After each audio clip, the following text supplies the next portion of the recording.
Hurrengo egunetan, askotan entzun eta irakurriko duzue, iparrorrantza izena, ezta? Eta azaldu nahi dutzu eta apur bat, zer dan?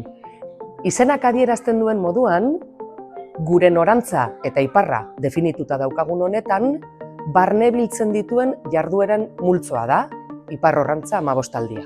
Eremuka edo blokeka antolatu dugu ikasturte honetan iparrorrantzako eskaintza.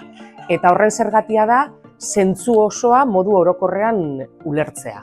Eta zeintzuk dira beraz eremu hoiek, metodologiari dagokion blokea edo eremua, gure hezkuntza ereduari berari dagokiona, pertsonan oinarritutako eredua alegia, jantokiko hezkuntza proiektua, DBH ondoren ze aukera izango dituzten gure ikasleek horri dagokion eremua, kulturaniztasunari dagokion eremua eta denok gara gu bezala izendatu duguna eta digitalizazioaren eremuarena.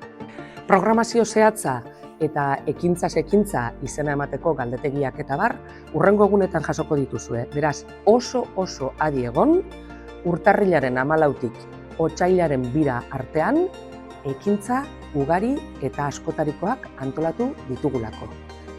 Iparrorrantza, bagoaz!